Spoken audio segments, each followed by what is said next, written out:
Okay, I'm going to call the meeting to order with a pledge of allegiance.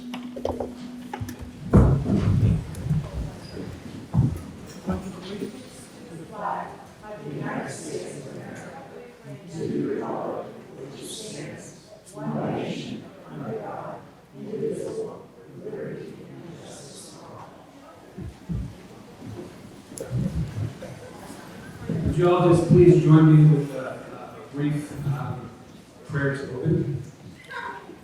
God, I just thank you for this time tonight. Thank you for this meeting. I ask that the spirit of peace and unity be in the room tonight. I thank you for our leaders that are before us, that you would give them wisdom to make good decisions on behalf of the town of Littleton. God, I just thank you for our town. It is truly a special place, a wonderful town. In the midst of all the turmoil and trouble that we see happening in our world, God, we just ask for your blessing to rest on our town.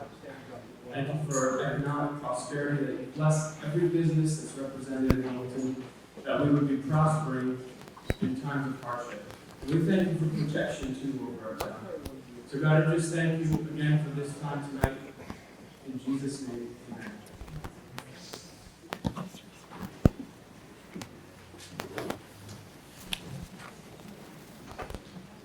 Okay, no public hearings tonight, Joe? No, sir. We need a presentation from John Simon, Parks and Rec. Thank you, Mr. Chair.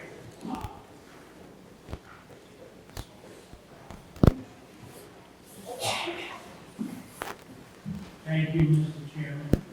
My presentation, my first question, I'm not here to present, I'm here to answer your questions.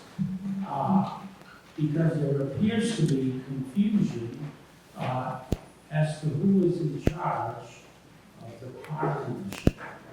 I have talked to individuals who say the town manager has authority. I disagree with that, but I'm not saying it's because the town manager here or the former town manager, who probably started to look this up into a negative thing.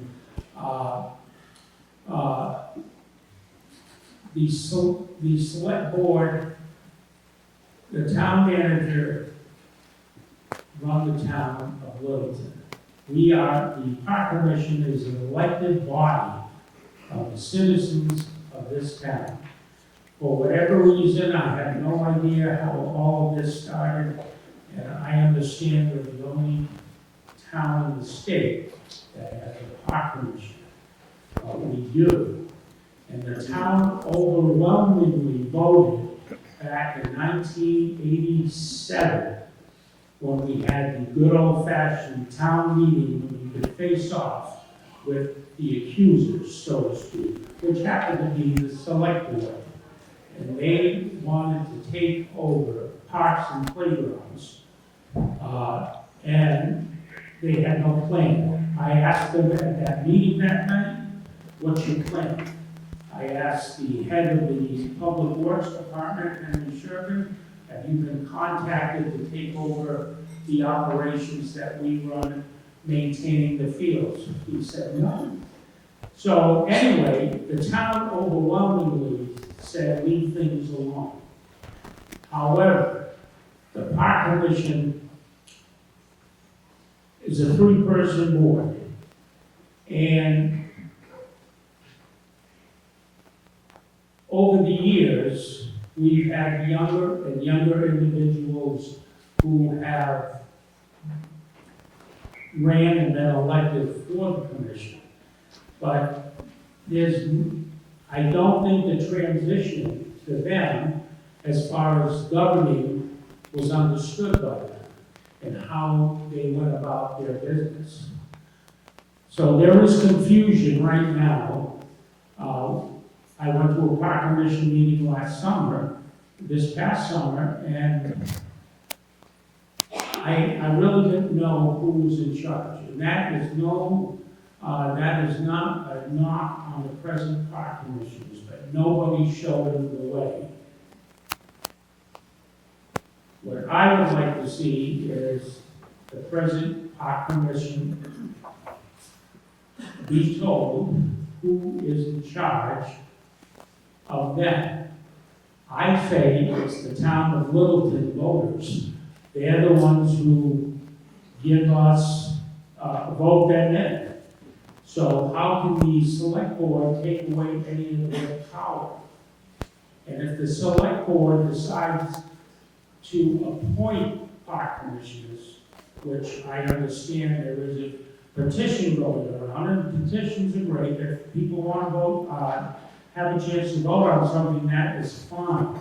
However, you're opening up a can of worms, because one side or the other can stack the deck, depending on what type of select board you have. And believe me, it's not your friends who are going to make a difference. You really need to want to do this position. I did it for 15 years, and I learned every year from the 1st to the 15th. And at the 15th, I realized it was time to leave, because then you think you know it all. And then I gave way to Jim Fillion, who did a great job as a park commissioner. And Pierre Lafitte is the gentleman who started this recreation program that we have seen come through. We've had Chris Wilkins, who did a great job, and it's continued. But it's always been under the auspices of the Littleton Park Commission. The select board, I'm going to tell you right now, for 15 years, I remember waking up selectmen at budget committee meetings because they had no use for the park commission. We get the same budget year after year, after year after year, until we shook them up that night at the high school. Nobody took it serious. We would invite them to our cookouts. The town manager wouldn't show, the selectmen wouldn't show. So it tells me that we were our own entity. And it ran well for many years, and it can still run well again. The present commission,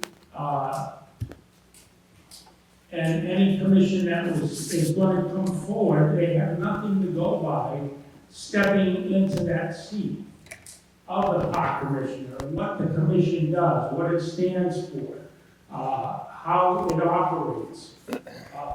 The park commission should be presenting their own budget every year. Nobody else, not the rec director, not the town manager.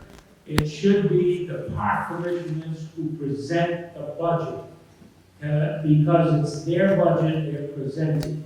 And they should know what they need, what they want, and they can listen to their staff and make their budget and see what their needs are, of course. But that they should be the ones at the budget hearings. And I'm not sure that that takes place now. I have a big question mark about that. We used to have to, right in this room, and I watched a few of them fall asleep on me. Oh, we woke them up. That wasn't a problem. The thing is, we had to face the budget committee. We had to face the select board. And that's our job.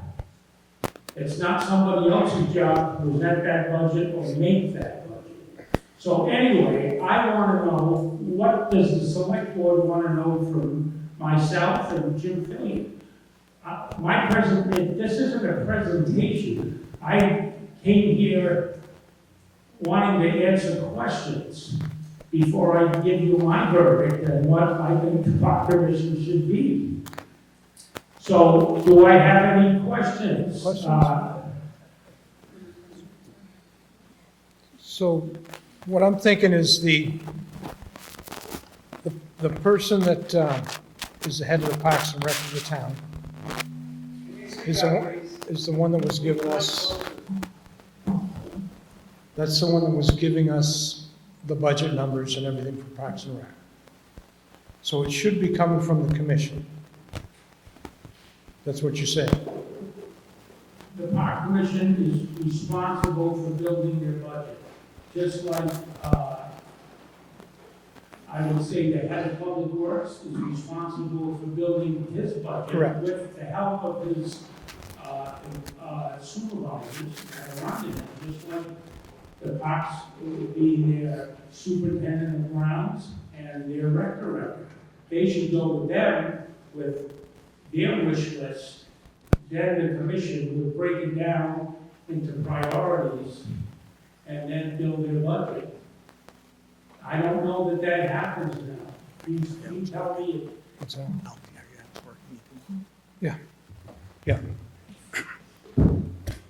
Mr. Simon, how it works, first of all, to clarify, the Parks and Rec Commission has no employees. None. I totally disagree with that statement. I know what you're going to say, but I totally disagree with that statement. Go ahead. Okay.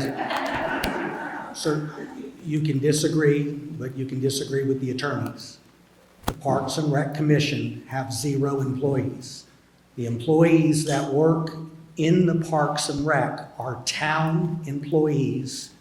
They are hired, promoted, fired, nobody wants to do that, by the town manager under RSA in the state of New Hampshire. The park director, park and recreation director, is like the liaison between the town and the Parks and Rec commissioners.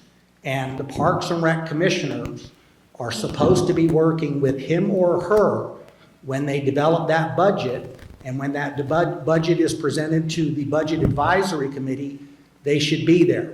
My first year here, we heard nothing from the Parks and Rec Commission about their budget. Last year was the first time they bothered to show up at a budget meeting. And I don't know what input they give to the employee. And my understanding is that they're responsible for programs and after school, before school, and adding leagues and what have you. But the fields, the pool, the rec park, Remick Park, all of those are owned by the town and administered by the Board of Selectmen. They handle programs and recreation. Well, when was this approved by the Board of Select People? Not the attorney, but when did the town approve this? Please answer that question. I'm operating the way it was since the day that I came in, and I'm following what I believe was past practice. And I keep the board fully informed of everything that's going on, because you are right. There is total chaos going right now, and it's very difficult to have employees answer to one party, and you have an elected board that believes they have powers and authority that they don't have. It makes it very difficult for an employee to have 2 masters. Okay, it is tough to serve 2 masters. I agree with that. But I think the wrong master is in charge. Because it's, until you can show me that this was changed by a vote of the Board of Selectmen or by the vote of the townspeople, I would have to say respectfully that you were wrong.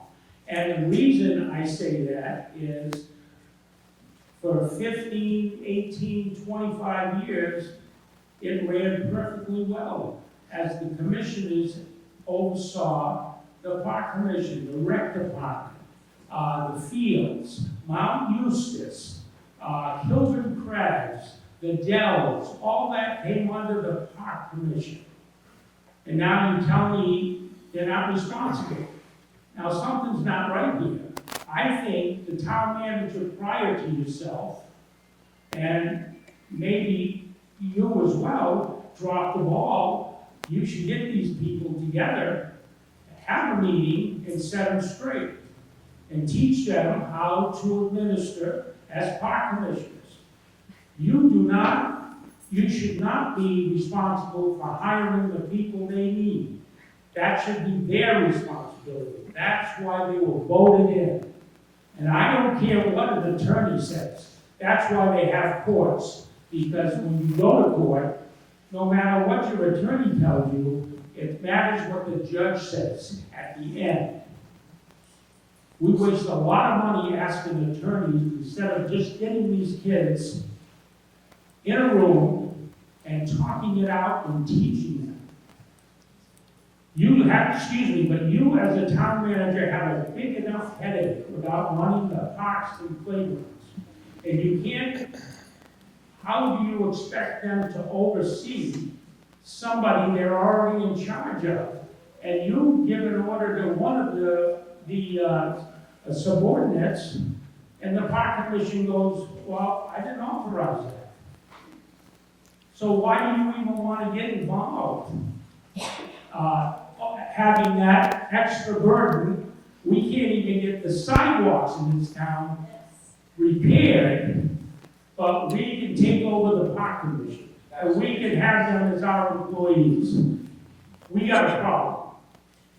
This is a body that's independent of the town of Littleton until the voters say different. And I ask that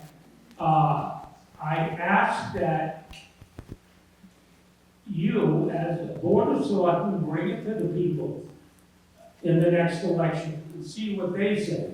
If they voted in or out, that's fine, as long as we have the say.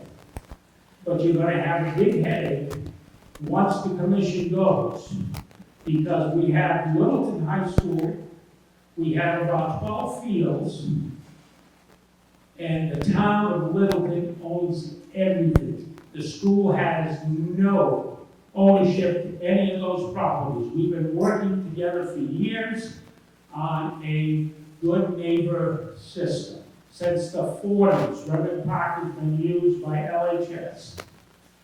And we're still using it, and it's fine. But if this gets into the wrong hands, you're gonna have chaos. Because right now, unless I have been told wrongly by some of our seniors who are no longer with us, Redmond Park belongs strictly to us.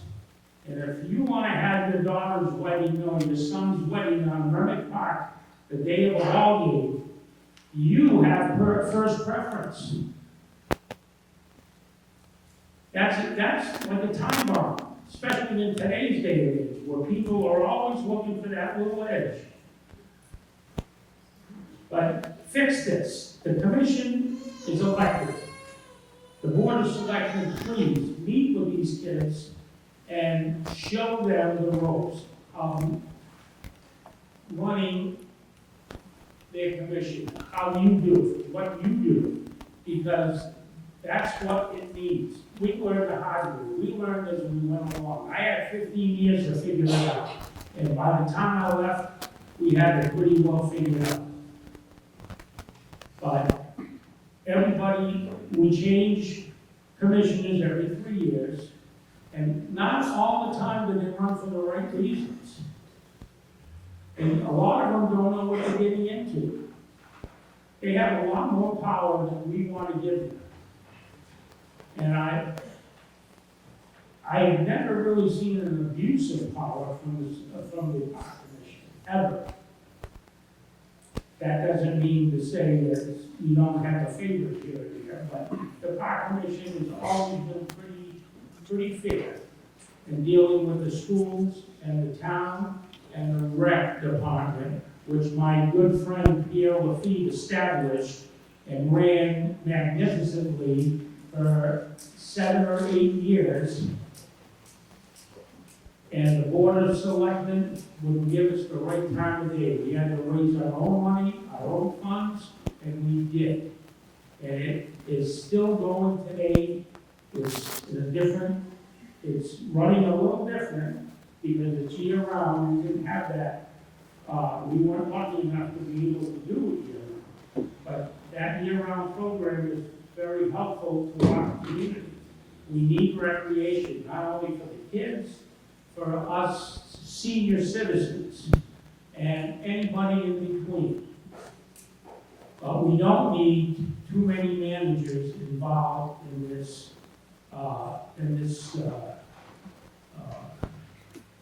situation. We need to get these guys straightened out, let them go. If they can't do it, then they can get voted out one at a Mr. time. Chairman, can I make a comment, please? John, thank you for being here, and in all due respect, I just want to be able to say that our town manager has done a yeoman's job. And when he came into this position, he was doing exactly what that position required to do, and he has done a fantastic. No, I'm not saying he hasn't. Please let Excuse me. No, please let me finish while I interrupt you.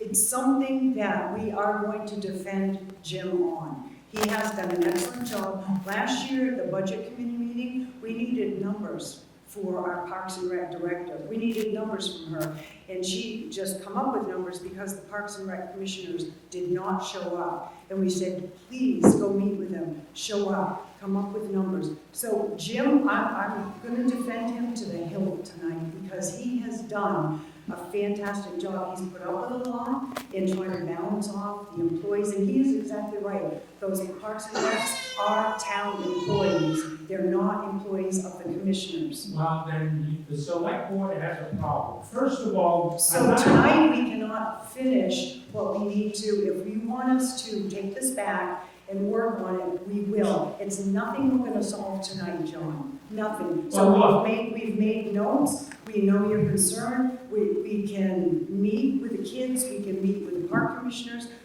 as a select board, and we appreciate you bringing it forward, but there's nothing we're gonna be able to solve tonight. I didn't ask you to solve it. I'm here because I was sort of asked to come. I didn't take a shot at the town manager. Please don't put words in my mouth. I'm not here to criticize him. I'm here to speak in support of the park commission. And somebody better fix it, or put an article on the warrant and vote it out. That's up to you guys, not up to me. What? It's up to the voters, John. That's what I It's up to the said. voters. No, it's up to you until the vote to help these kids out. If you want to run the parks, go ahead. Go ahead. I hope you can get the parks fixed as fast as you can get our sidewalks fixed, which has been years. And I'm tired of it. The senior citizens are walking in the streets and not the sidewalks. I'm tired of it. And believe me, Karen, if I decide to criticize, I will criticize. The town manager has a tough job, and he's helped me out on several occasions. I'm not here to criticize or ridicule. I just want somebody to fix the problem. And it is your problem until such time, because you're telling me the park commission's employees are your employees.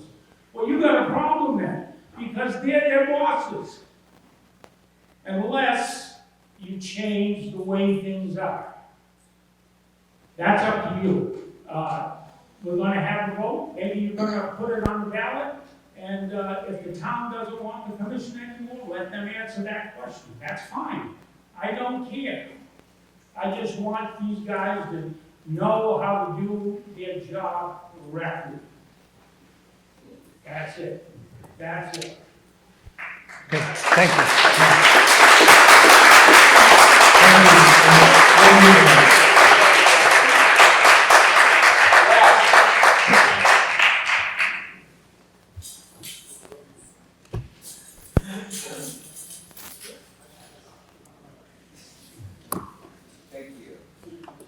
Next thing on the agenda, approval of the minutes of the meeting. Can you speak up, please? Yeah, I'm trying with these mics. Is that better? Yeah. Okay.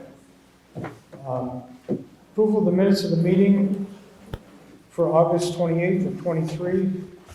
I've been I'll make over- a motion, Roger, to approve the minutes from August 28th, 2023, the Can you speak up? regular BOS meeting, I approve those minutes.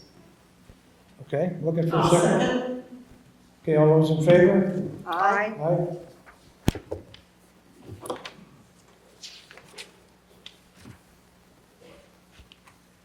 We had another Board of Selectmen on August 28th in a non-public meeting.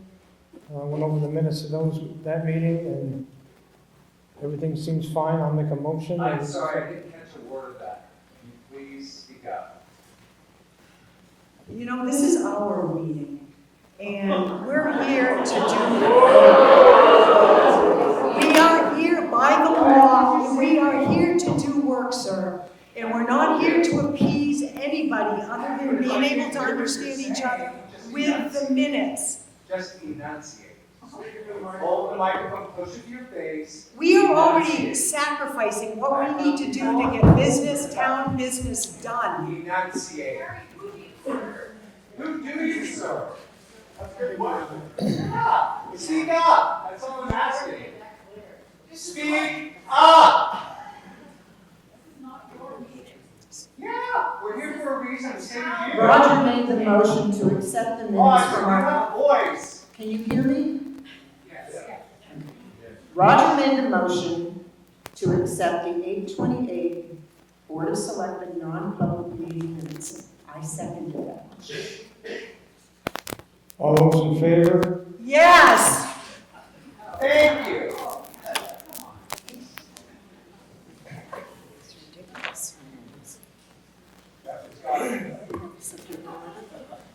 So let's just set the record straight for outbursts in public meetings. It won't be accepted. We'll close the meeting.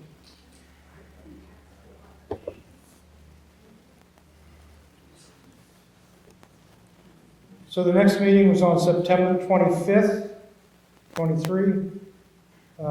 Regular Board of Selectmen meeting. I went over the minutes of that meeting and I didn't see anything. I'll make the motion we accept the minutes from 9/25/23, the BOS regular business meeting. I'll second. All those in favor? Aye.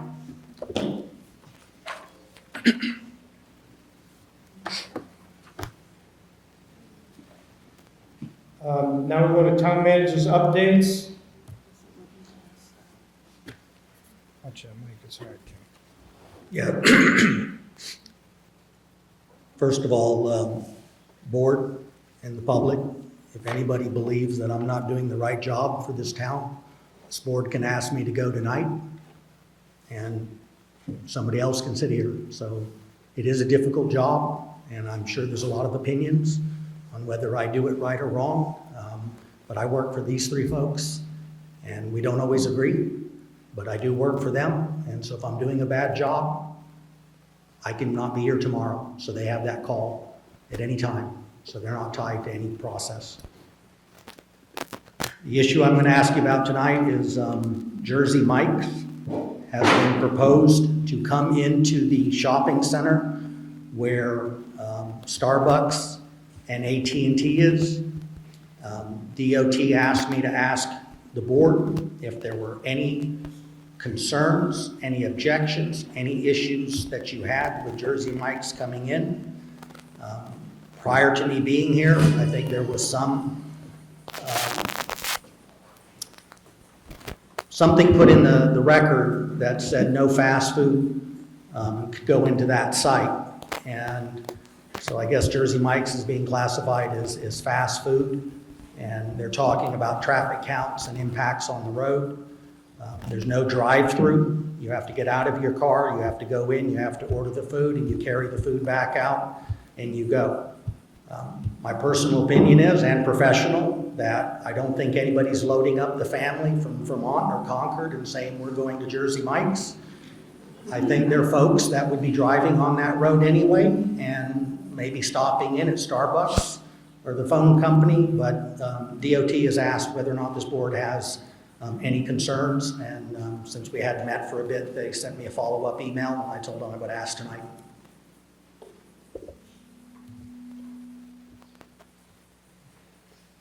Thank you.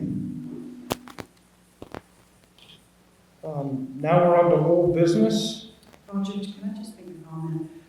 My only concern in that plaza, it is a little tough sometimes taking a left-hand turn out there, and with having an extra, Jersey Mike's is fantastic, so it would be a wonderful addition to Littleton, but I am concerned about making that left-hand turn out there. So it is a concern. I don't know if there's a remedy for that at this point, but coming out, making a left, or, you know, maybe a right-hand turn coming out of there, because you're also competing with TJ Maxx and, the convenient empty. So is the DOT studying that? I guess it's two issues. They're requiring Jersey Mike to do a traffic study, and the other is, I guess, this debate on whether or not they're classified as fast food. And kind of don't know how it works, meaning if the town says they can go in, does DOT stop them or not? So I'm not sure who has the final say in the sense of the process. DOT is the one that created the turn in and the turn out. That was created there for Starbucks, so it's not like the town created that. I mean, in terms of there, and I think probably anybody who lives here knows that there's a problem in that area with traffic, you know, getting in out of McDonald's. You've got the interstates that are there, so I mean, it definitely, Board of Select, General, you're correct. I mean, it is a traffic issue. I guess the question is does Jersey Mike make it any worse or any less? And then I would kind of probably ask the question of who does make the decision. Can DOT say no and the board say yes in terms of that zoning? Are you looking for a motion tonight?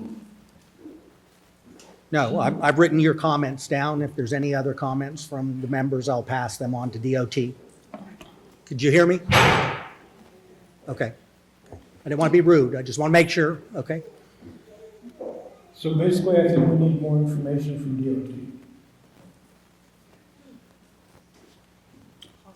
Possibly. Okay.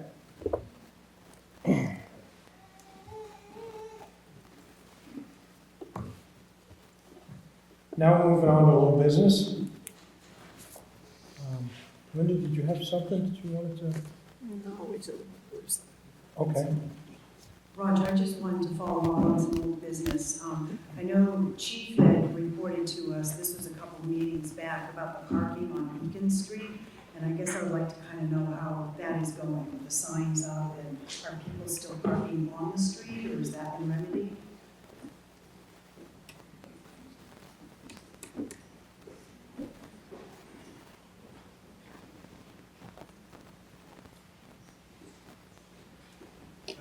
We did a 2-week time period for people to be able to, if they were signs, it was just warnings. But it's signed appropriately, and we still have people that just don't want to follow the signage.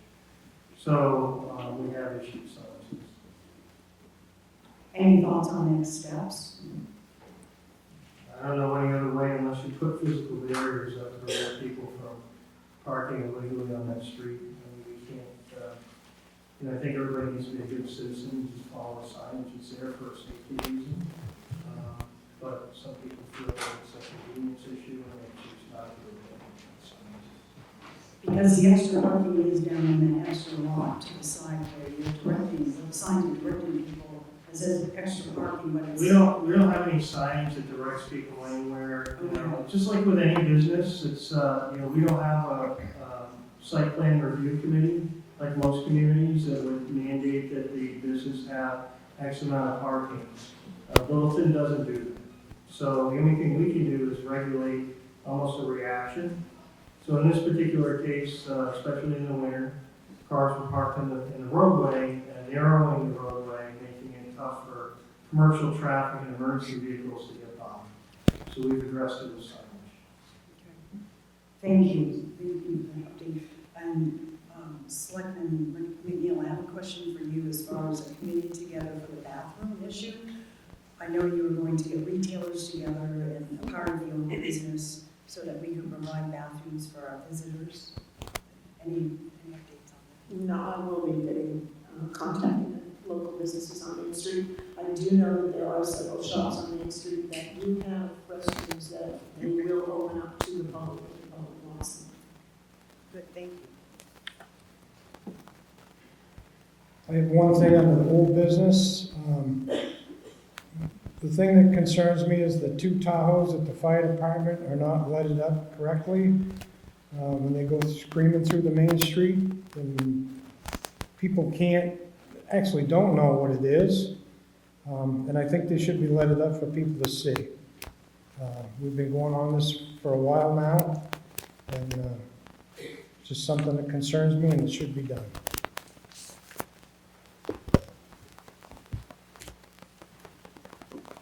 Anything else?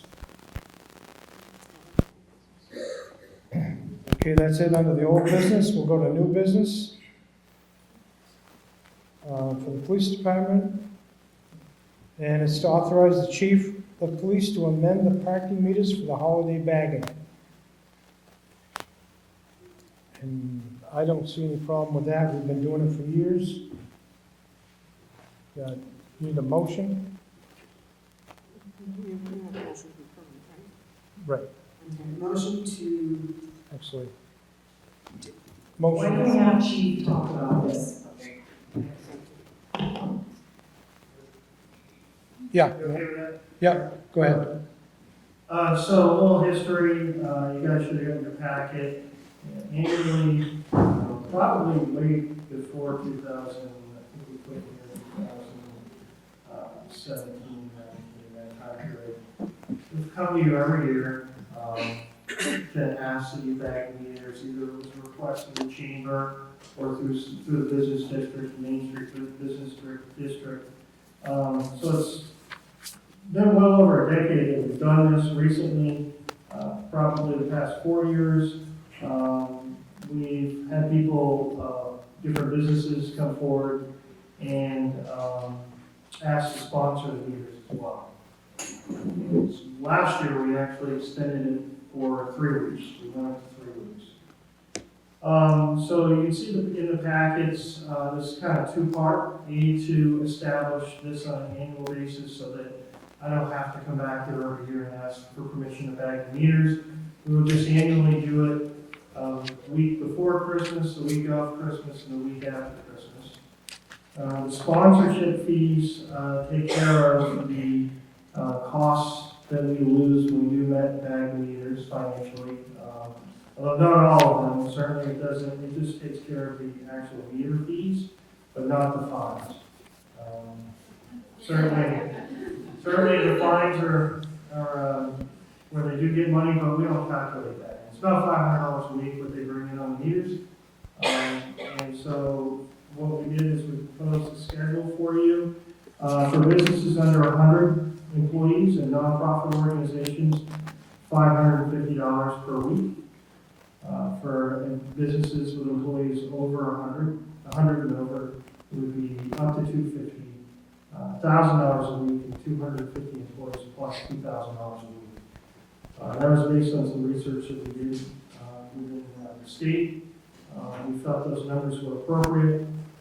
Most of the businesses, I think, that have contacted us recently have been in the first category and have paid the $550 amount. And as you can see, we provide you some guidelines, although there is a typo.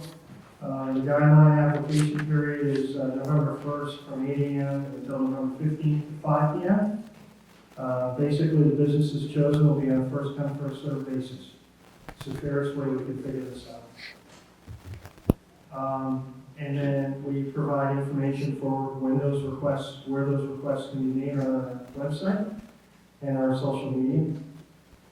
And then once they're selected, they will be required to provide the stickers that they'll put on these meters, these bags that we use to put over the meters for our approval and review, just to make sure they're the right size, there's no profanity on it or anything like that.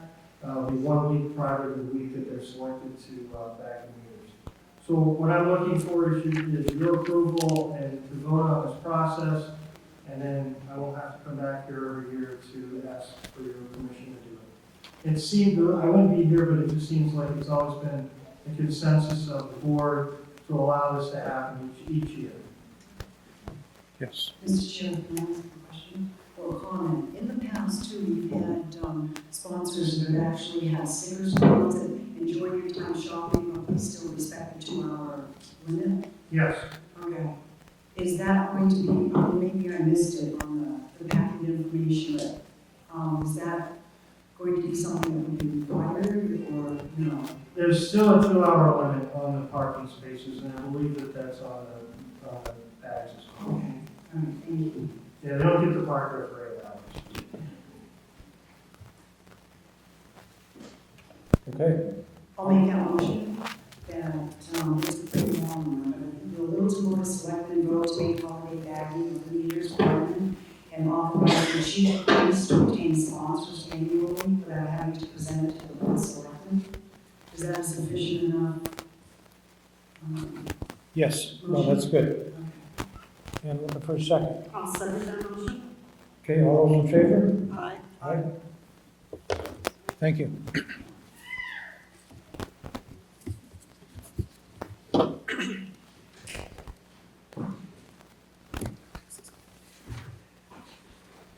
Next item on the agenda is the Mount Houston Ski Club, a lease for September.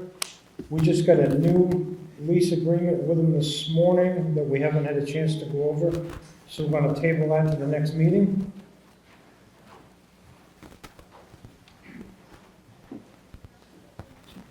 Next thing on the agenda is a general budget report for September 31st of 2023.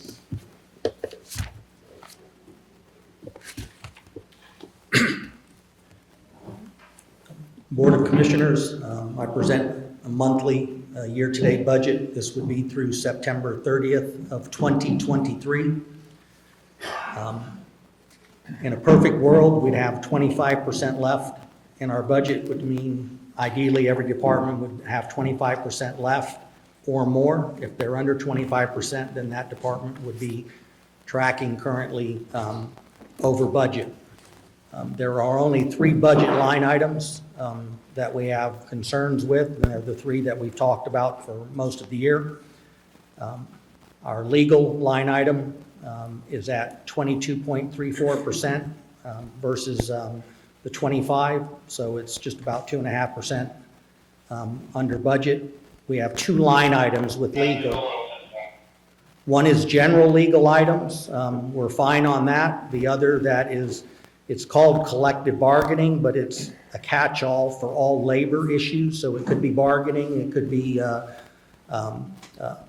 dispute or some issue with the union, or it could actually be labor issues involving employees or employment. And that's the line item that we are over budget on.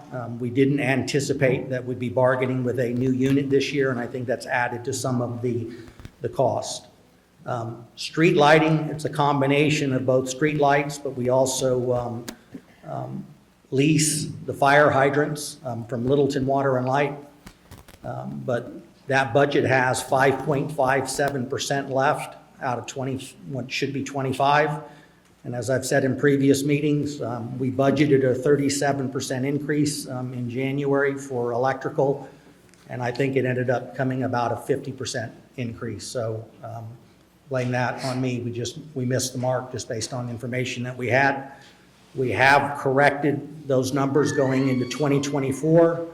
Littleton Water and Light has advised us that there is not going to be any rate increase, so then I would be able to use the current numbers, annualize them, and come up with a better estimate of the 2024 budget. The other area that we have no control over under state mandate is welfare. We have 4.02% left in our budget, and the steady stream of need and support doesn't seem to stop, and it may actually, as we enter the winter months, increase. And I think, as we've talked before, a lot of that had to do with that there was a lot of COVID federal money that was given to several agencies, and TRICAP for that period of time spent their funds on providing housing, which is the biggest area that we're being hit with. And those funds have dried up in reference to TRICAP and other agencies, so it came back onto the town. And the budget we set for this year was based on last year's expectations or was last year's realistic numbers. And since they were covered by federal money, that number is down, so you're going to see that number budgeted for a much higher amount in 2024. Even if we zero out the budget, state law says we have to continue to spend. So as long as the need is there, then we're going to have to spend, so you're probably going to see us go in the negative on that line item.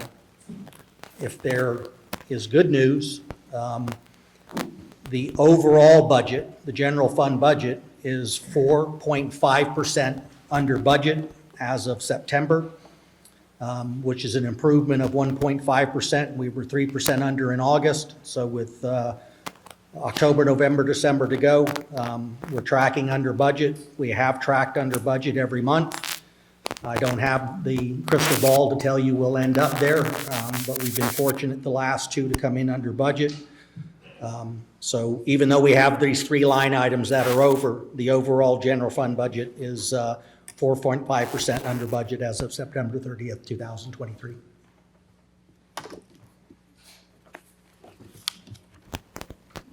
Thank you, Jim.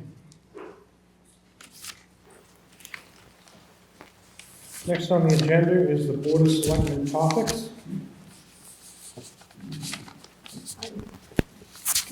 I did have one question for the chief. How are the dog licenses coming? That last place. I'm down to one person. Really long hours out of town, but I think we'll have it resolved before, hopefully, the next couple of weeks. Everybody else, good to go. I do have to commend the chief and our town clerk on that, because there was a long list of dog owners in town who had not registered their animals with the town clerk. And they had not notified her if they had passed on.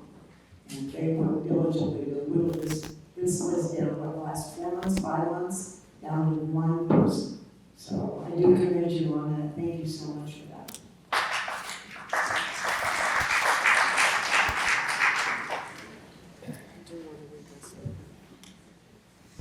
Okay, go ahead. I do want to read a statement. I appreciate what all has been going on the last few weeks in Littleton. Just let me read it and let it go. Over the last several weeks, there has been an atmosphere created in Littleton that does not reflect the loving community that I grew up knowing. I am a third-generation Littleton resident and appreciate the diversity of the town.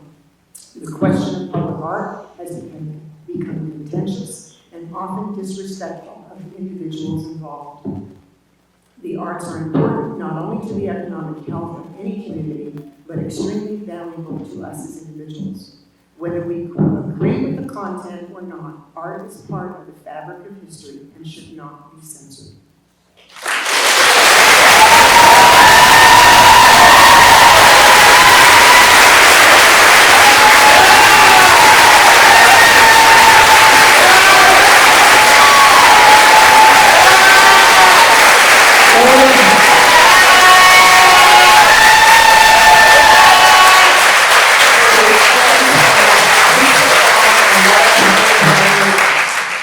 Thank you. Mr. Chairman, I'd like to Yeah. So I would like to make a motion for the Board of Selectmen to draft a warrant article to see if the voters of Littleton would have the theater art group take over management of the Opera House.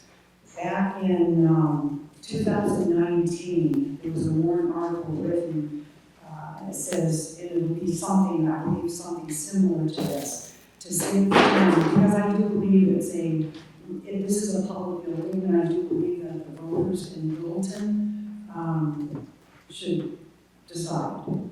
So it would read something like, to see if the town will vote and authorize the selectmen to negotiate and enter in a whatever year lease with the theater group for only upstage players for the use of the Opera House with the exception of the bottom floor. If approved, the selectmen shall have a public meeting to review the terms of the lease prior to signing the lease agreement. The selectmen and the theater group will set the terms of the lease prior to signing the lease agreement. The selectmen said lease may be renewable every whatever, as long as it's agreeable by both parties. And this would be written as a warrant article that would go on the ballot this coming February. I would like to make that motion. I'll second that. Discussion?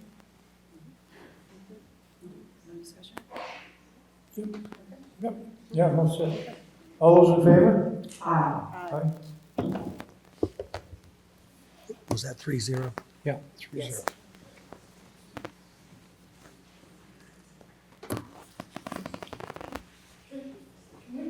Ask a question about this. No, not right now. Not right now. When can we do this? So, anything else under the Board of Selectmen topics? We're all set on that? Okay, thank you. Okay, the next thing for us to do is to enter into public comment. These are comments, not questions. The last time we did this, it was out of control. You're going to have 3 minutes. At the end of the 3 minutes, you will turn the mic back over.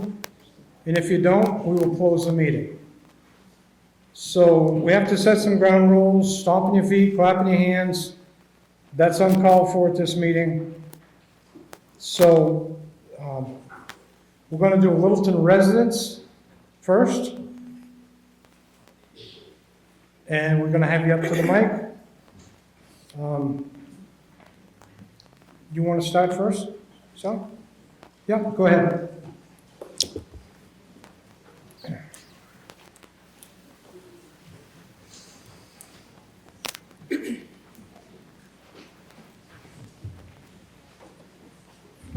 So let me just get this straight. 3 minutes, okay? At the end of 3. Okay, thank you. Can you hear me okay? Yes. My name is Sally Sherrod. I have lived in Littleton for 44 years. My question to the select board is, you delayed the discussion of the art ban because you were waiting for it to come guidance. Hang on just a second. This is comments, no questions. That's what we do, it's just comments. Okay. Thank you. Okay. Well, what I'm saying is, I'm pretty sure that the town residents, the taxpayers, pay the attorney fees. As a Littleton taxpayer, I should not have to pay these fees because the select board is not practicing the separation of church and state in the decisions. It is appalling that you are attacking the LGBTQ+ community. These letters stand for lesbian, gay, bisexual, transgender, and queer. They are residents of Littleton and pay Littleton taxes. The board's Christian beliefs should not be pushed on our town. As a non-believer of any religion, I take offense of your judgmental attitude involving town policies. I ask the board to drop all the bans that disregard religious ideologies. I want to share this provision from the state legislature. Neither a state nor the federal government can set up a church, either can pass laws which aid one religion, aid all religion, or prefer one religion over another. In the words of Thomas Jefferson, the clause against the establishment of religion by law was intended to erect a wall of separation between church and state. The select board takes an oath. I would like you to look at that oath that you took, because you are not practicing what you said. And I also would like to say that I read in the Boston Globe what Carrie said, and it was hurtful to everybody, very hurtful to the town that she represents. And Carrie General should not be a select person, she's going to be religious beliefs to this community. It's absolutely unacceptable.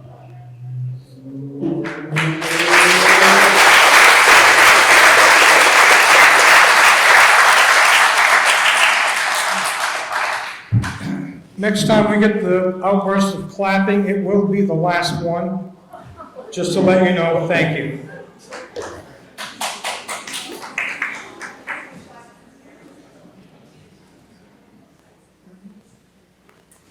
Hi, my name is Courtney Bowler. I'm a Littleton resident. Actually, the people who I wanted to speak to, I think they've already left, but it's in regards to the park commissioners. I do have a warrant petition seeking for support to put on the question if the voters would like to change the selection process of park commissioners from elected to appointed. I have done a lot of research. My husband and I, we scoured all of the available annual town reports, so I can give you a little history on it if you'd like. But interestingly enough, the park commissioners were first elected in 1955, and they were actually operating as a volunteer board prior to that in the early 50s. There seemed to be a kerfuffle when people on that volunteer board were maybe spending town money inappropriately, hence they were an elected position. Very interesting history, I know. If you're interested, the statute that governs park commissioners is RSA 35B4 specifically. And basically what we're seeking here is to bring the park commissioners into conformance with the state legislature. Littleton has the only elected park commissioners. And I don't know if you gathered, but it's creating some confusion and chaos. That's a problem. The commission originally was developed before that there was a full-time, year-round head of department. Now we have one of those. The park commissioners are a bit of a redundancy, and if they exist, they should continue as an advisory position. As it is, they are an elected board, so they should sort of know what they're doing when they're signing up to be elected and be in that position. It's a rotating board, so they're on for 3-year terms, and they rotate in. It's never a full appearance of the board. So I believe that statement earlier made was incorrect. Let's see. Anyways, if you have a petition, if you'd like to sign a petition, meet up with me. My name is Courtney Bowler. You can connect with me on the Littleton Forum group, or find me. I've also run for select board as well. So thanks for listening. Goodbye.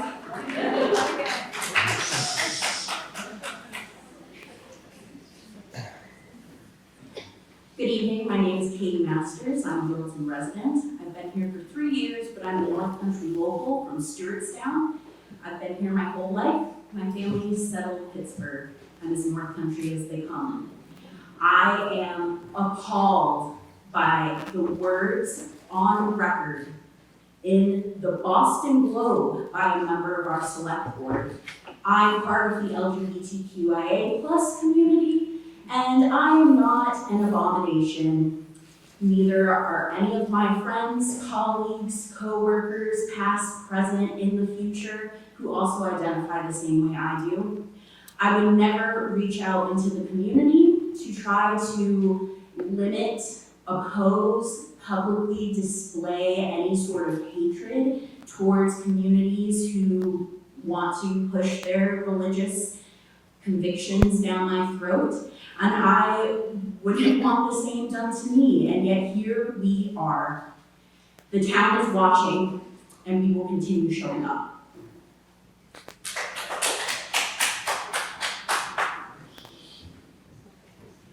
My name is Suzanne McAvoy Huckford, class of 67, Littleton High School. I own a home and I reside in Littleton. I'm here because of my dad, George McAvoy, World War II veteran of the Battle of the Bulge. He died last year at 101 years old, and would want me here to speak for him. He fought in World War II for our freedom, freedom for all, and would be very angry at the proceedings that have gone on in this community. 2 stories that I would like to tell about from my dad. He asked me if there were gay men in the military in World War II, and I said, I'm certain there were, and he asked me why he didn't know that, and I said, because they would have been killed. In his response, you're telling me we would have killed a soldier fighting for his country who would have given his life defending me. And I said, yes, Dad. His response was, that's not what I was fighting for. Second story, he came home from playing a golf tournament at 90 years old and said he and the woman who was his partner won the tournament. I said, Dad, there were women in your golf tournament? He said, she's a great golfer. She's the reason we won. I played with her last year when she was mean. I said, what did you think about that, Dad? He said, she plays a hell of a game of golf, and she helps me put my bag in the trunk. That one went down. That was my dad, World War II veteran who fought for our freedom to be the people we are. My parents, Rita and George McAvoy, treated people with respect and dignity. I grew up in Littleton in All Saints Episcopal Church with Reverend Carl Charlotte as my guide. He was an ordained minister who attended seminary and was formally educated on the Bible and the world of Jesus. There are many people who share their own personal interpretations of the Bible and Jesus, mostly to validate their own prejudices. An ordained minister who has been educated and trained in the Bible and the Word of Jesus is who I listen to, and his guidance was love thy neighbor, as my dad showed me by example. Further appalling is when a politician uses their personal interpretation of the Bible and the Word of Jesus to attempt to rule on what we should be able to see, or a 5 Tony Award-winning performance we shouldn't be able to attend based on their own prejudices and bigotry. I have to wonder if the next step the Board of Selectmen will be considering will be what books to ban from our public library. And I'd like to know, if that's the case, what their criteria would be based on their narrow interpretation of what's suitable for us. I hope those sitting in judgment of others have a flawless personal history. Thank you.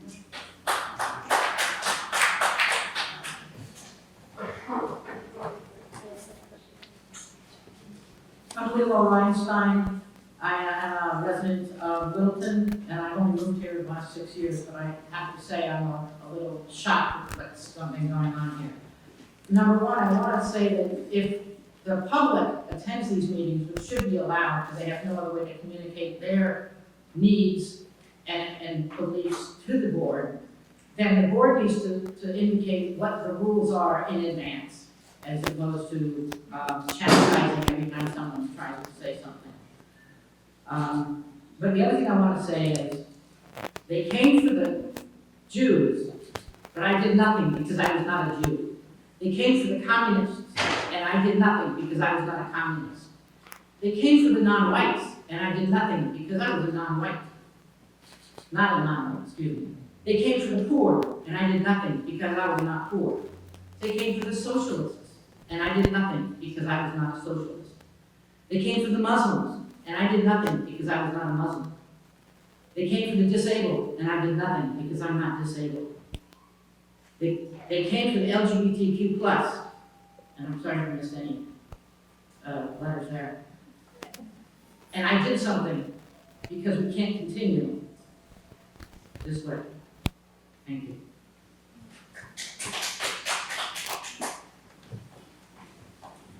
My name is Lars Nielsen. I've been a resident of the town of Littleton since 1990. And I would like to reiterate something that was said earlier, that when one quotes Jesus as a means to discrimination, I would like to remind everybody of what his first commandment was, which was, love one another as I have loved you. And later he said, whatever you do to the least of my children, you do to me. Thank you.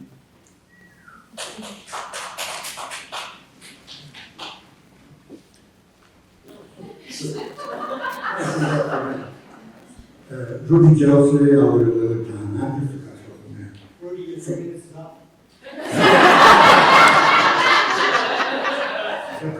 But anyway, it's, when I want to ask the board, do you remember, about the meeting of this gentleman over here, ladies, over here, about 2 weeks ago, 3 weeks ago, and you guys have received so much criticism from the politician over down in Concord, Shane, even if you know,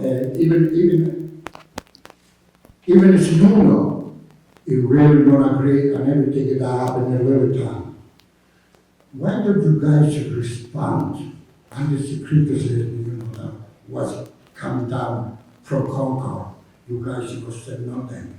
You just let the people talking, put them in the newspaper, and then then keep it going, keep it going, keep it going. Okay, this is the first one. The second one is this. Do anybody over here knows that the tree selectmen, they're gonna get a raise next, next election, they're gonna get 2% raise. Relax, man. We don't get nothing. We just will pay. I believe that whatever they decide, they should put it in warrant articles, and we vote for it. If we want it, we give it to 3.5%. If we don't want it, we don't give them 3.5%. Especially now, that time are really hard. You know what I mean? But you guys do whatever you want. And another thing, about the water line. Don't you guys get that 20% discount? Or was it just for the residents? Don't the town get a 20% discount for the water line? The water line reduction was 20% across all. Even to the town? Okay, that's it. And another thing that I want to probably tell the gentleman, the ladies and gentlemen over here, did you realize, that the town clerk, right? She doesn't gonna send any more a letter to anybody that gotta pay for the taxes and for the registration. Because she said that it's time and waste, it costs money to the town for the envelope and the statement. But, I just told her, that you know how many people in Newtown, they got people over 70 years old. I don't remember when I got to do the registration on my car. If you send me a letter, I'll go pay for it. And she told me that she talked with the salesman, and you guys said, okay, that's fine. That's not fine. Just to do your job, okay?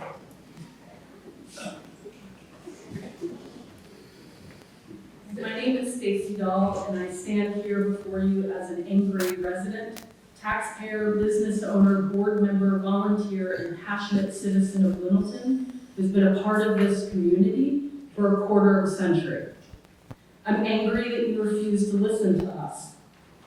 I'm angry that I have to keep canceling work on Monday nights so I can stand here and protest again on actions you're threatening to take that do not represent our community. Your job as select board, and it's absurd that I need to explain this to you, your job is to represent the people of this community, and I mean all of the people. And instead, you've chosen to use taxpayer money to seek legal counsel on an issue against the people of this community. We told you that you were wrong. We told you that you were not representing our interests, but you went ahead and spent your time and our money in this issue anyway. So I'm standing here tonight so I can tell you once again that Littleton supports public art and we support everyone in our community. And I'm here to tell you, Select Board, that you do not have my permission to use my tax money for discrimination, hate, or censorship. Am I making myself clear? This past Tuesday, my mother was in a terrible car accident on Cottage Street because of a speeding driver. And she was confronted that another resident was in an accident in the same section of road. Traffic, speeding, parking, conflicts between automobiles and pedestrians, these are the issues that you should be dealing with. And just last meeting, Bruce Kaplan was here to talk to you guys about working with him on bike and walk the Alliance and how to create more safety in our community, and you just ignored him. You sat there silently, not willing to take on the issue, and only when prompted did Roger talk about how it was going to affect him personally. There was also a gentleman here last night that talked about the homeless situation. We have over 100 Littleton citizens without a roof over their head, a warm meal, or a place out in the cold. This is an issue, and these are your people too that you need to be representing. He was asking for your help, and you did nothing. I could go on about our outdated infrastructure, broken sidewalks, which we've already heard tonight, complete disregard for the safety of our children, all issues that you should be working on with us. And instead, you've chosen to ignore the citizens of Littleton and instead use our money to seek legal counsel against us. That is not why you were elected. You are not representing us, and we see no reason to wait a minute longer for you to be replaced. We gladly accept your resignation this evening.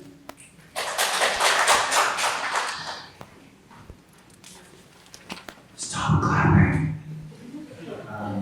Listen, I wasn't expecting to get up here and talk tonight, but I just wanted to say that there's been this reference to the LGBTQ community, and that is really broad. It is not just the LGBTQ community. It is people who are liberal and people who stand up to equality, which I think we all should be standing up for. So I guess what I'm trying to say is don't put us in a bubble, because the LGBTQ community has stood up for Black rights, women's rights, every right possible. I don't think Scary has ever held a political sign in her hand fighting for something. I mean, the three of these people have sat here stone-faced what everyone is taught. And I just want to say, ignore them. These are crickets. They're crickets. They're just yakking. Two on my side, the puppet and the zipper mouth, have said nothing. Carrie can hardly mumble a word over there. She's not even listening now. But keep fighting. We've been through this before. It's a roller coaster ride. Ignore them. We're moving forward, and they cannot stop us. They cannot stop the progression of this town. If it weren't for us, it would not be as flourishing as it was. And Carrie's home would not be worth as much as it is, because we're drawing these people in here. So I say screw them. Let's keep doing what we're doing. Thank you.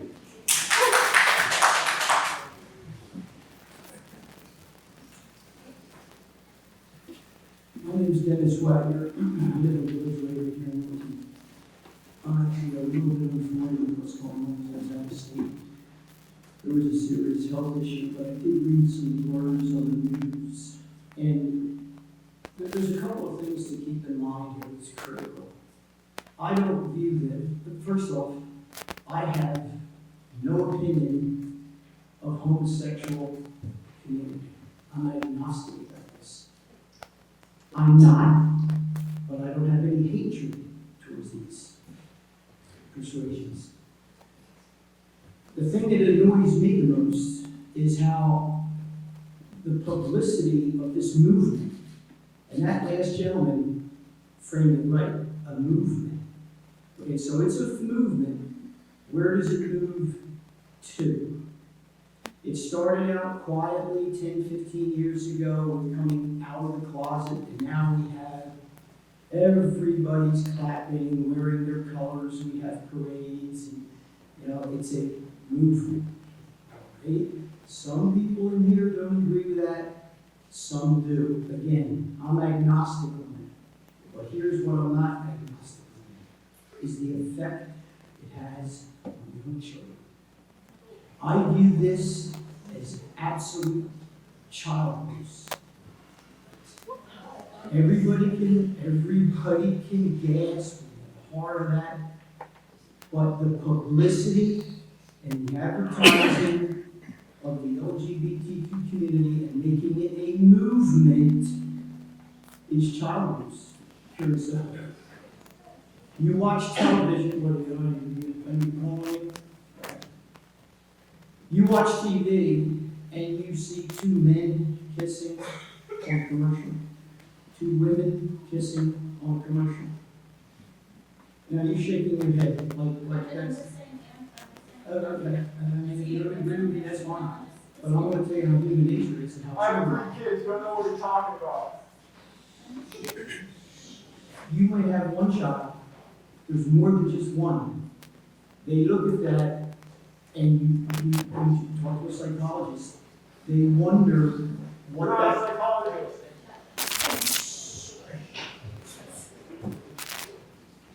Who is that big thing? Raise your hand. So, anyway, a youngster views this.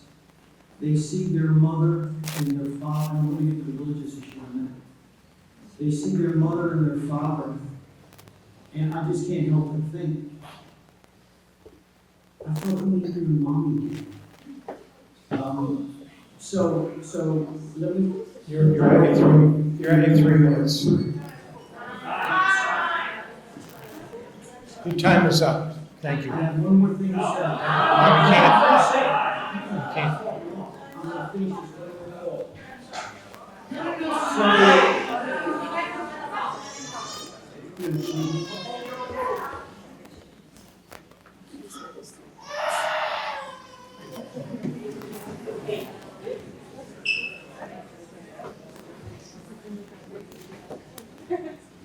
Hello, my name is Hannah Wickham. I'm 17 years old and I'm a high school senior. I did not expect that to be the act that I was following, but I will say that I'm offended. I'm going to continue with what I was saying. I'm here to bring you a new perspective on the impacts of your actions. Over the last few weeks, I've seen a shift in mood within our school community. The Board of Selectmen should be setting an example for all people in Littleton, but especially the developing, consistently changing, and young minds. The appalling representation of this board has made both my peers and I ashamed to be members of the Littleton community. And I completely disagree with that gentleman's previous statements. Those statements are anything but true. Keeping the LGBTQ community open is one of the biggest parts of Littleton, I think, and personally, I find it more welcoming than whatever is going on here. It is appalling. It's in the Boston Globe. Like, what? Okay, my age is showing, but I'll leave it at that. I'm appalled by all of you. And Carrie, I'd love it if you pay attention. Thank you. Yeah.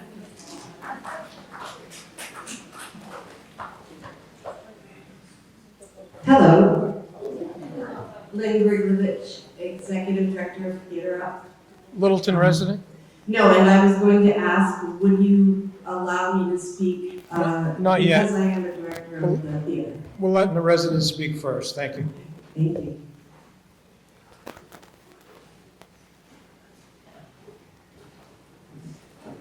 Hi, my name is Amanda Renault.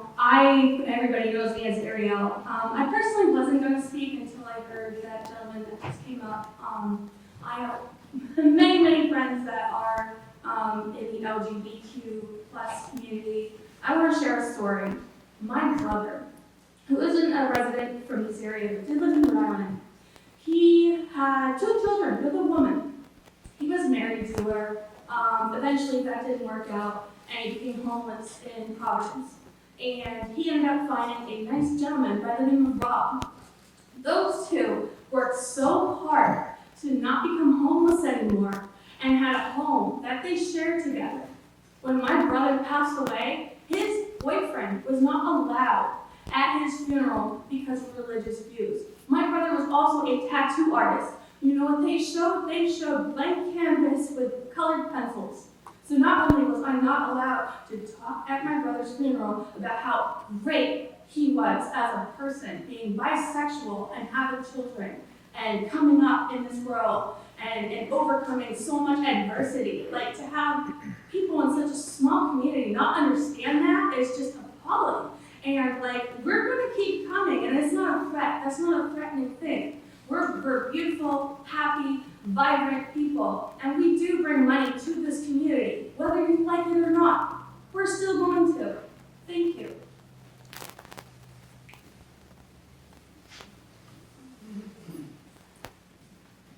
My name is Beth Person, and I'm a resident of Littleton. I am also a child therapist. So, I have many children that I work with and continue to work with who suffer depression, trauma, and anxiety because they have no access to being a creative person in Littleton. Littleton's not the only town that is missing creative arts of all kinds, but they are affected. So, and also, frankly, if your children are watching TV at night and watching commercials, you should turn the TV off. Because it's highly correlated with not doing well across the board. So, anyway. I am embarrassed by the same things that we're talking about. That people in Boston who, come here to spend a lot of money, maybe they won't. Because there are better places to go right now, unfortunately. We're not taking care of the homeless. We have nothing to offer to the homeless. We have nothing to offer many people who need help. So, as a Christian, we are supposed to care for those among us who are needy. We're not doing that, we should be ashamed.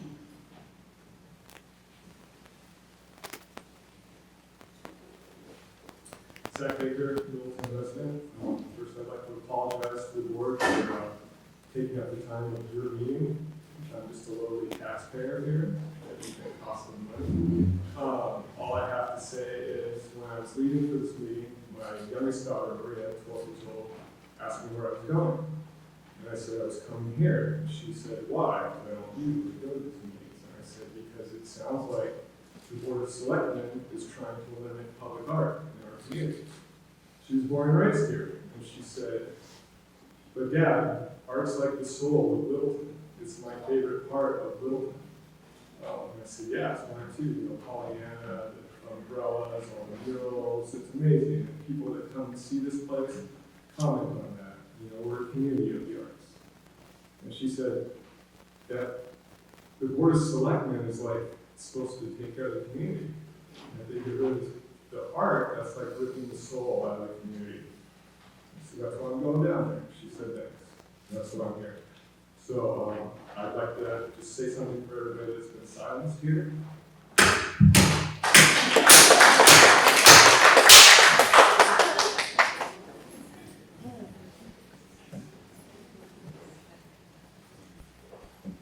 Hey everybody, my name's Mal. Appreciate you guys coming to my exposure therapy session on those.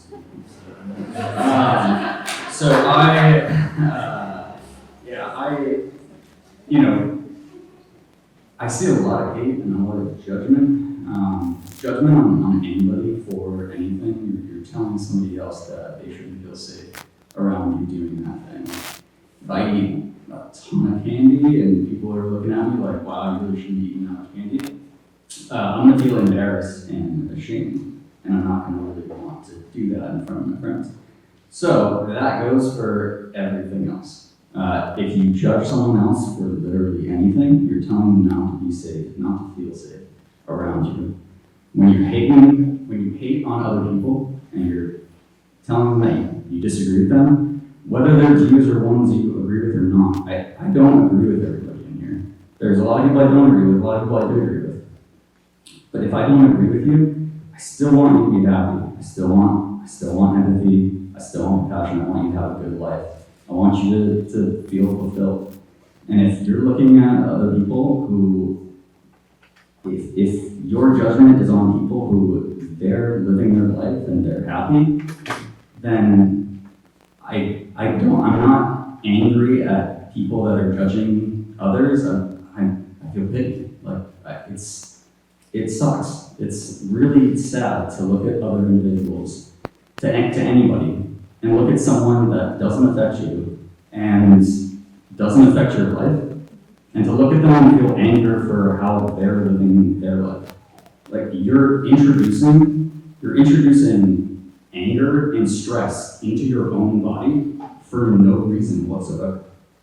Like you're literally harming yourself by having these thoughts and adding stress to your own life. So the next time that anybody, regardless of whatever side you're on, of sides of anything, if you start to be angry and want to lash out at someone because you hate the way that they think, regardless of what it is, remember that you're hurting yourself by doing that. And you're telling them not to feel safe in this environment. I want everybody in this community to feel safe. I want everybody in this community to feel loved, accepted, including everybody that has completely different ideas, different agreements. I don't care that you think differently than me. You have different experiences than I've had. Thank you for going on. Go ahead.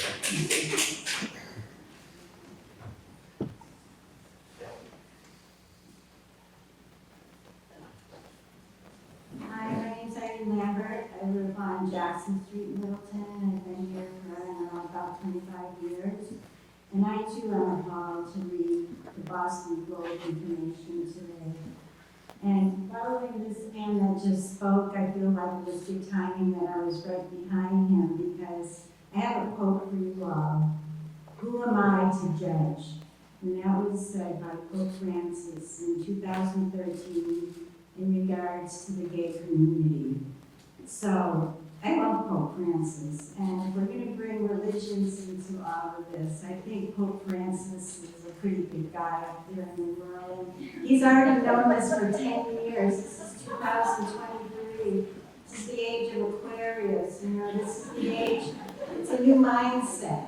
We need to grow. We can't stay back in the days of, whatever, but anytime we're judging and pointing a finger at somebody else, this finger helps us to let go of fear in this study that I have called Jiu-Jitsu. And fear can be paralyzing, and when we get stuck in fear, we start doing things that are crazy, that we don't even really mean to do, but we have no control over it. So when we're pointing fingers at other people, we gotta start looking inside, because that's where it truly all begins. And we need to change fear into love. We can only be living in fear or we're living in love. You can't be both at the same time. So let's turn love into a political force. We all need to go to the ballot box the next time it comes around and have a revolution at the ballot box, where we can all be voting in new people. We can all be deciding whether we feel it's time for us to be part of politics. I've always said I don't do politics, but now I see that politics begins at the ground level here in town and it goes all the way to the national level and then beyond to the international. And there's so much craziness in the world right now. We don't need that in this town. We need to thrive. We need to be happy. And I agree with this other man. I hope everybody is happy in life and just lives their best life. We're all Americans. Thank you. Thanks, Irene. I'm Carrie Harrington, also Littleton. I live next to Irene, lucky me. Irene's my neighbor. Thank you for listening to us select board. I know we talk a lot, so thank you for listening to all of this. I want to say that through all this hard things, people, it's been hard. Like I've cried, it's just dramatic. It's a lot to think about for everybody. But I want to say that one positive thing, to be a little Pollyanna here, one positive thing is people are coming together. There are a lot of supporters. It feels good to be supported. I'm involved in a lot of different organizations in town. One of them is North Country Pride. We need volunteers, we need new board members, come join us. No Co-Mural Project, I'm a part of that with Jess Barakis here. Did I say your name right? Thank you. Support, getting involved. I've noticed so many people stepping forward. I've met new people in this town. I just want to say that I think it feels really good. This is hard, but it feels really good to know that so many people are on the right side of history with this. I think this is going to be a real banger of a year. They all have been, right? But this is important. And as far as child abuse, I have to say this. I'm also a CASA volunteer. And thank you. It's hard work. And I've had multiple cases. And the child abuse I've seen, you have no idea. But I was raised by, I'm here, I'm an ally. I'm really involved as an ally. I was raised partially by two sets, not one, but two sets of lesbian aunts back in the 70s and 80s who had no rights. I saw them kiss all the time. It was all okay. It really was, and I am this sounds arrogant, but I'm like a pretty solid adult human. And I didn't want anything to do with this, but I don't believe child abuse has anything to do with that. What I think is supporting all people, love for all people, knowing that people, you can be an ally and support. I support Black Lives Matter, support LGBTQ rights, support people's rights, and yes, even support the right for everyone to have their own religion. Good. I want you to have that. it's just not mine, and that's okay too, right? My last thing, 'cause I have like 28 seconds. There's a warrant article, a letter of intent went in to increase the board from 3 to 5. Please sign that petition. Jordan has it, right there. We already have enough signatures, but the more the merrier, and vote. Let's get 5 people on the board, just because it'll be more opinions and more people, and other towns have 5. So, thank you, and 5, 4, 3, 2, 1.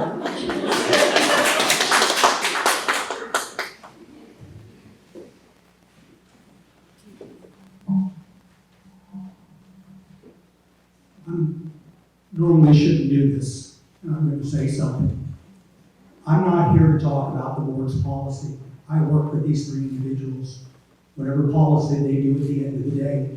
I've taken a lot of shots from both sides for my role as town manager on why am I not doing something. I don't have that authority.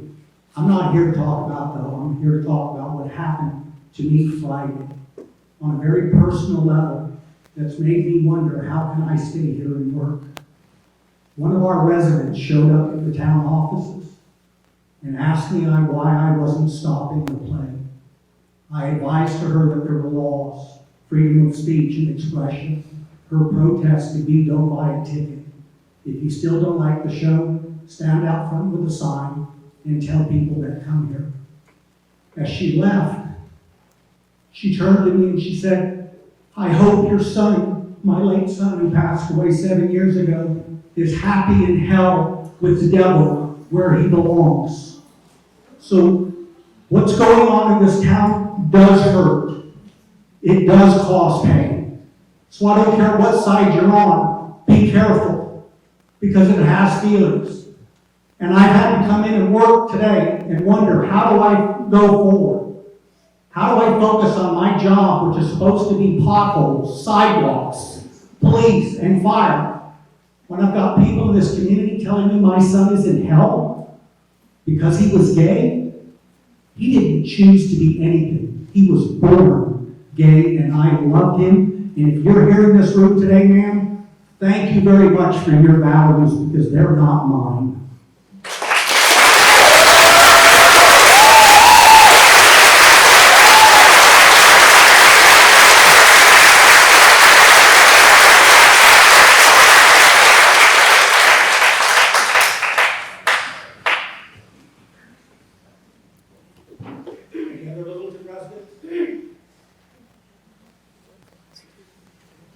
What's that? Would it be okay if I spoke? Yep, we've got 2 more and then we're done. Thank you. Thank you so much. Lynn Gregovich, Executive Director of Theater Up. The first thing I'd like to say is thank you. The outpouring of support has been incredible. Support for us as an organization, support for the show, support for each other, support for artists, support for the values that we share as a loving community, and I am incredibly grateful. Spent a lot of time responding to emails, and I'm so appreciative of all the emails that have come in. We are in our 44th year, and we look forward to going 44 plus more. Excited to continue to do what we do and bring amazing experiences for you in theater. The announcement that Selectman John made was a surprise.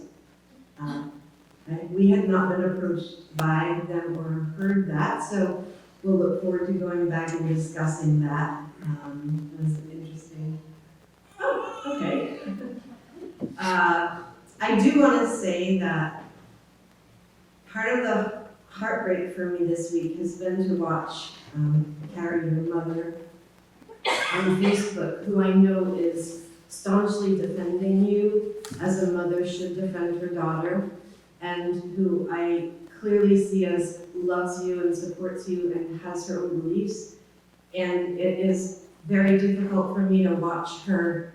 I can see the suffering through the words, but I also see the misconception when she labels the gays as bringing the hate, because that is not the case. And I think that's so important to clarify. I think that the LGBTQ plus community is as as loving and caring and uplifting and open and embracing as any community. And I just want to be very clear that Theater Up will bring the light, because that is what will shine brighter than anything, and we will show the love, and we will embrace, and we will give opportunities to everyone, and we will welcome everyone.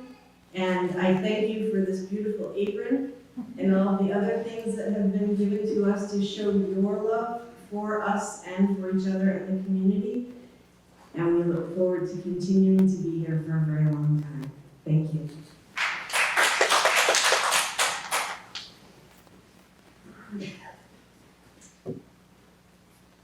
Hello everyone, my name is Ben Solomon.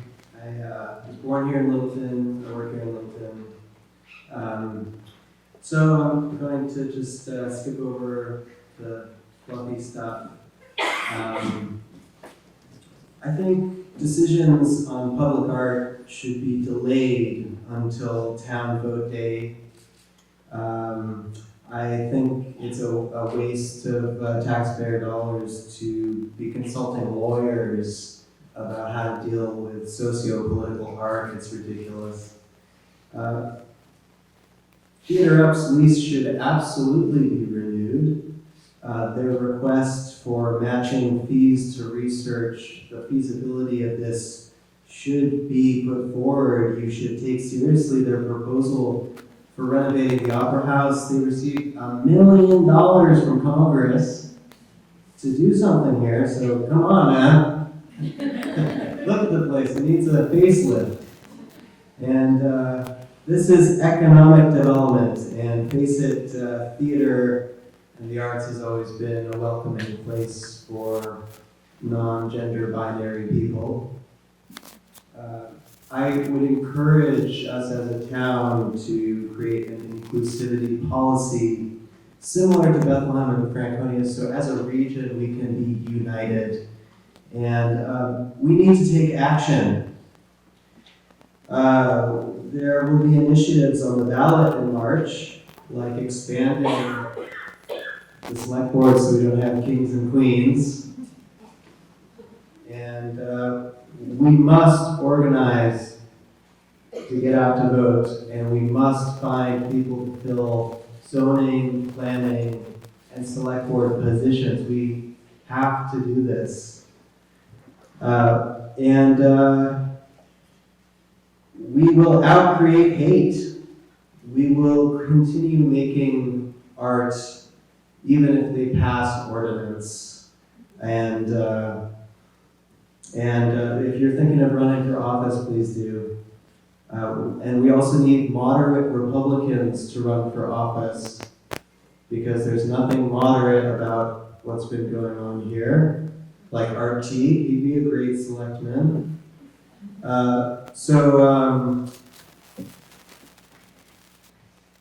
I think Kerry should resign, and I think we should propose an alternative warrant article with a more favorable lease. After all, it is a big renovation they are talking about, so let's not F around here. All right, thank you.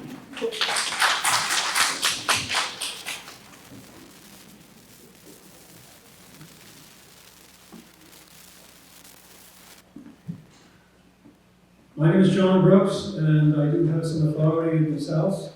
I have spent thousands of hours on that stage. Back in 1995, in October, I brought a production, Shenandoah, to this house, and it was about love and family, about war and hatred and bigotry, and ignorance and arrogance. And I wanted to share that with the community.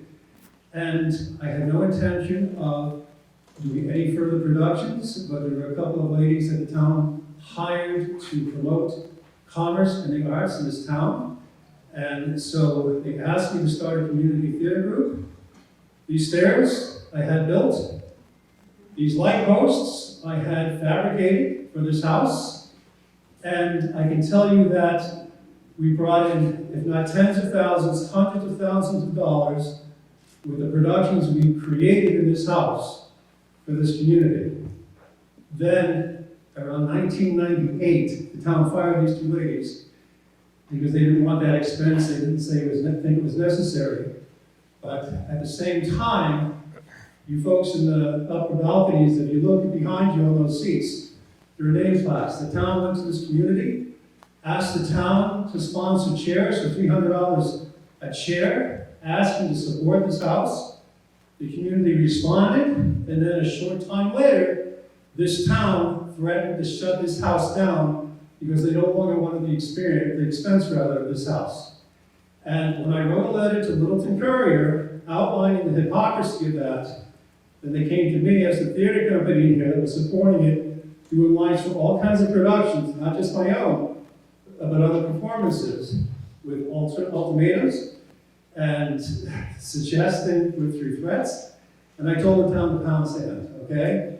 Because I wasn't going to be threatened, I wasn't going to be intimidated. The point is this is deja vu all over again. And unless the town gets its act together and realizes that this house should have a community theater group in it, it's going to continue to happen in this respect, okay? And in terms of, I read in this paper that the town doesn't like the affiliation, that's a quote, of Theater Up. I think you have to look at, I'm referring to your statement, and I'm referring to the statements that are out there, what's happening in our community, with, you gotta look at the affiliation with where this is being rooted from, and you gotta look at the Nazism, the fascism that is being created in this community. And I've seen it in Lancaster, I've seen it in Burlington, Vermont, just this summer, and you have to put a stop to it. Thank you. Okay, we said we were gonna have 2 more, we had 3, so we're gonna call an end to this. I will be 1 minute, not even 2. Mr. Emerson, with all due respect, I thought you were going to call when other residents or non-residents could come up, and that's why some of us waited. We didn't know it was our turn. Does that make sense? I didn't realize that we all should have been in line at the same time. Okay. You okay? We've got the last 3 standing here right now. My name is Jill Campbell, and I'm the co-chair of North Country Pride. A little quick history of North Country Pride. We started a few years ago, and the reason that we came together to form our group was because we wanted to bring inclusivity, business, residents, we wanted to bring people together. It was not our idea to be divisive in any way. We wanted to show and highlight that inclusivity was in our town so that young folks didn't feel like they had to leave the area to feel comfortable. A lot of us were moms who had gay children, not the devil, not aberrations. I do find absolute offense to that. It's very hard for me as a mom to hear that. It's also very hard for me as a human being to hear that. And to also think that folks who are elected to represent us are not doing that part. It's been very rough for us for the last couple of weeks, for those of us who identify as LGBTQIA, to feel as though we have to justify our mere existence in the town that we love, or the areas that we love. But what I really want to say is thank you, because what I see here and what I saw last Monday brought me to tears, because I know that the majority of these folks over here don't represent what I'm seeing. And what I'm seeing through letters and emails and support and people reaching out to me is, first off, they say thank you. And secondly, they say, I love this town and I don't want to leave it. And we're here standing beside you. And so that's what I see. So I thank you, because North Country Pride has received a lot of great donations, a lot of support, and a lot of activity that we didn't know we were going to get. So again, I cannot thank the community enough for standing beside us, and allies, supporters, and showing that this town, this North Country that I love and you all love, belongs to all of us. All of us. Thank you.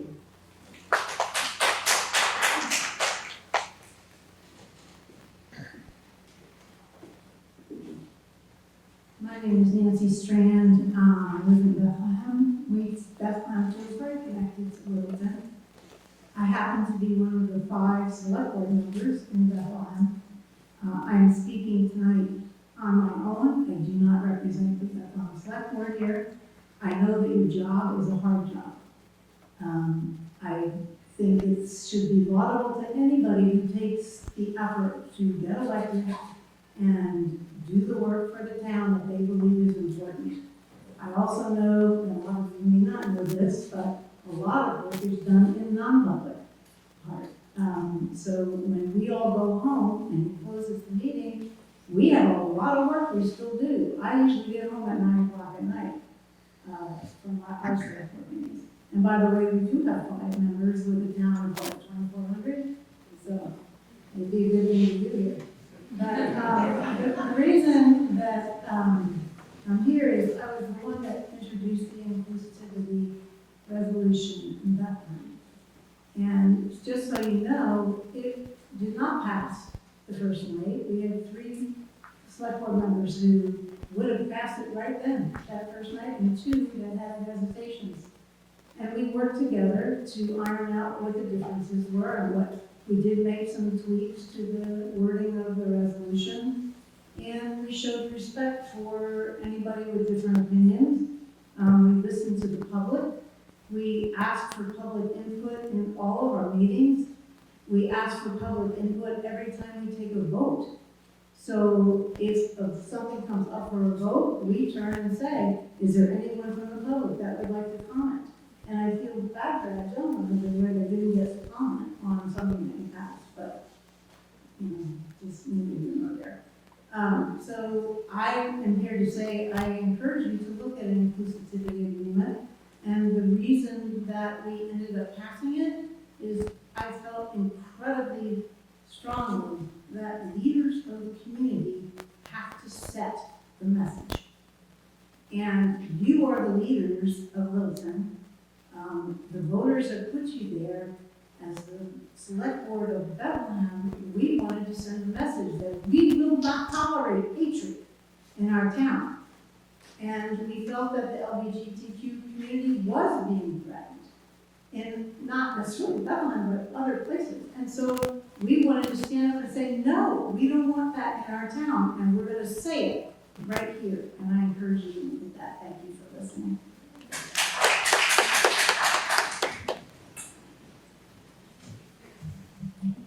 My name is Adam Raisler. I'm a Littleton resident.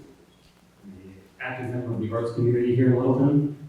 And for almost 3 wonderful years, I had the privilege of being the manager of this building that we're all in right now.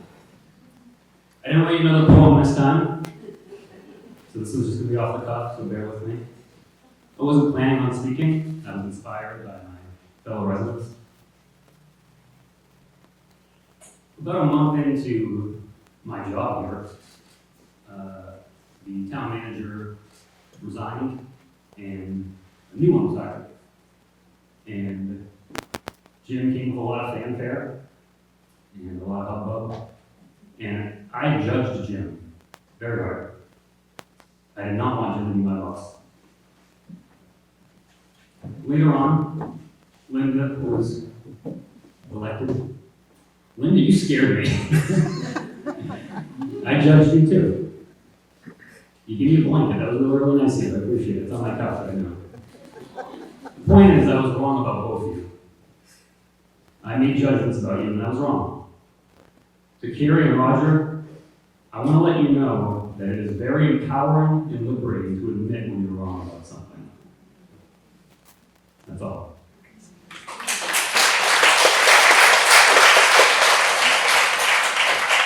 Looking for a motion to adjourn?